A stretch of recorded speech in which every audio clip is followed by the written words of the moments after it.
नमस्कार. हेल्दीफाय with doctor नियती ह्या YouTube चॅनलवर तुमचं स्वागत आहे. तुम्ही अजून जर हा चॅनल सबस्क्राईब केला नसेल तर लगेच करा आणि नोटिफिकेशन बेल आयकॉन दाबायला विसरू नका. म्हणजे नवीन नवीन व्हिडिओ जे मी घेऊन येते त्याच्याबद्दल तुम्हाला लगेच माहिती मिळेल. व्हिडिओ आवडला असेल तर आपल्या मित्रपरिवाराला सुद्धा अवश्य सांगा. आज जो विषय मी घेऊन येत आहे तो हेल्दीफाय विथ डॉक्टर नियती हे जे व्हॉट्सॲप ग्रुप आहेत त्याच्यामध्ये एका बाईंनी विचारलेलं आहे. हे व्हॉट्सॲप ग्रुप ॲडमिन्स ओनली असे ग्रुप आहेत, म्हणजे त्याच्यावरती फक्त मी मेसेज पाठवत असते. फक्त रविवारी सकाळी 8 ते दुपारी 12पर्यंत हे ग्रुप उघडे असतात आणि ह्याच्यावरती जे मेंबर आहेत ते आपले प्रश्न विचारू शकतात. हे ग्रुप मराठीत आणि इंग्रजी अशा दोन्ही भाषांमध्ये आहेत. तुम्हाला हे ग्रुप जॉईन करायचे असतील तर कमेंट बॉक्समध्ये तुमचा नंबर टाका की मी तुम्हाला त्या ग्रुपमध्ये ॲड करीन. ह्या ग्रुपमध्ये जो एक प्रश्न आलेला आहे आणि वारंवार हा प्रश्न येत आहे तो म्हणजे इम्युनिटी. रोगप्रतिकारक शक्ती वाढवण्यासाठी डॉक्टर मी आवळा खाऊ का, मी त्रिफळा खाऊ का, मी कडुलिंबाची पानं खाऊ का, मी सुंठ खाऊ का, मी सुंठ आलं दालचिनी असं करून काढा पिते, तो प्यायल्याने माझी रोगप्रतिकारक शक्ती वाढेल का, असे प्रश्न खूप आलेले आहेत. त्याच्यावरूनच मी आज हा रोगप्रतिकारक शक्ती कशी वाढवायची याच्याबद्दलचा हा व्हिडिओ घेऊन तुमच्यासाठी आलेली आहे. शब्दावरनच कळेल, रोग प्रतिकारक म्हणजे आपल्याला रोग होऊ नयेत ह्याच्यासाठी आपण काय खबरदारी घ्यावी. मोठ्या शहरात जर तुम्ही राहत असाल, खास करून मुंबई, दिल्लीमध्ये तर प्रदूषण इतकं वाढलेलं आहे की लोक म्हणतात की तिथे काही तासातच आपल्याला श्वसनाचे आजार होऊ शकतात. हल्ली मुंबईची अवस्था सुद्धा रिडेव्हलपमेंट होत असल्यामुळे पुष्कळ धूळ उडते आणि ती धूळ उडाल्यामुळे आपल्याला श्वास घ्यायला त्रास होतो. तर आपली जी रोगप्रतिकारक शक्ती आहे ना, ती कशी आहे, आपल्याला श्वसनाचे रोग होऊ शकतात. आपण चुकीचं खाल्लं तर आपल्याला पचन संस्थानाचे सुद्धा रोग होऊ शकतात. आपण बाहेर गेलो आणि जर टॉयलेट स्वच्छ नसेल तर आपल्याला जे आपलं युरिनरी ट्रॅक्ट आहे म्हणजे लघवीचा मार्ग आहे तिकडचं इन्फेक्शन होऊ शकतं. म्हणजे इन्फेक्शन हे फक्त श्वसनाचंच होईल असं नाही, अनेक प्रकारची आपल्याला इन्फेक्शन्स होऊ शकतात.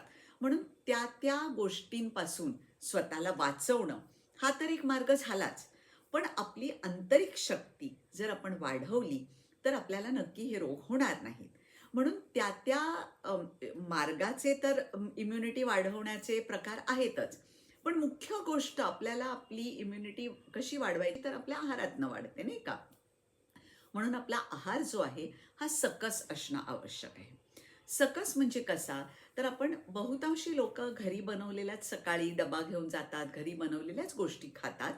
पण त्याच्याबरोबरच बाहेर जर आपण असलो, भूक लागली तर वडापाव, सँडविच, इडली डोसा हे खाण्याकडे, भेळपुरी, पाणीपुरी हे खाण्याकडे आपला कल असतो.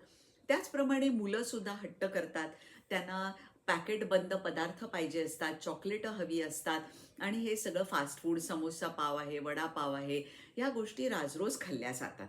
या गोष्टी खाल्ल्यामुळे होतं असं की आपल्या शरीराची जी गरज असते, आपल्या साधारण 17 ते 18 न्यूट्रियंट्स दररोज मिळण्याची गरज असते.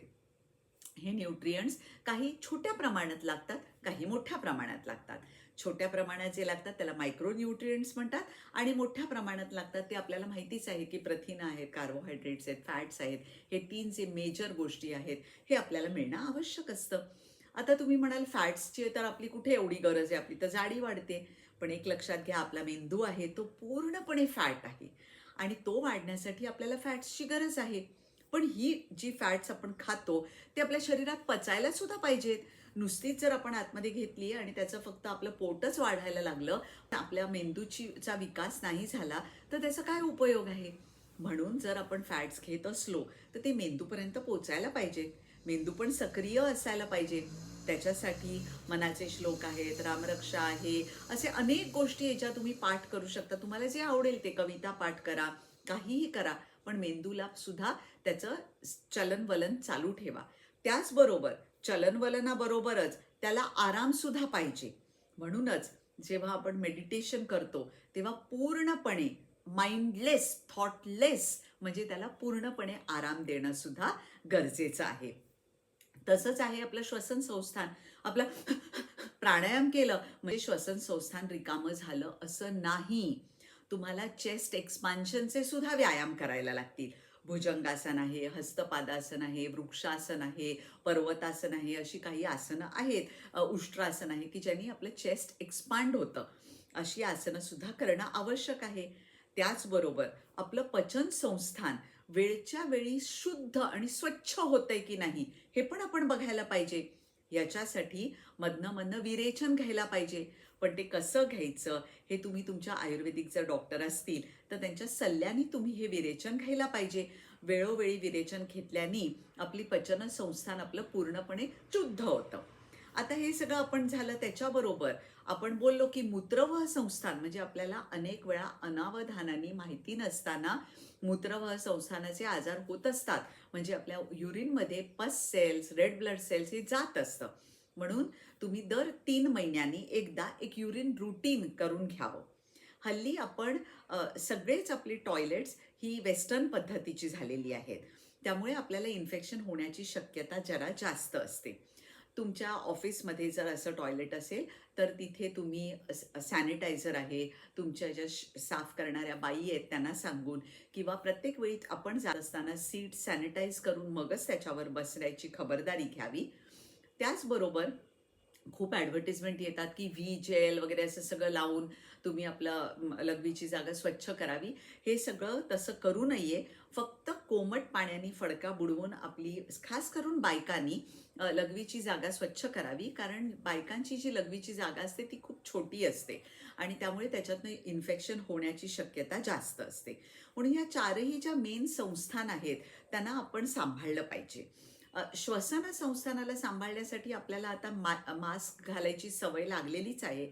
तर तुमच्या आजूबाजूला जर कुठेही कन्स्ट्रक्शन वगैरे चालू असेल तर अवश्य मास्क घाला.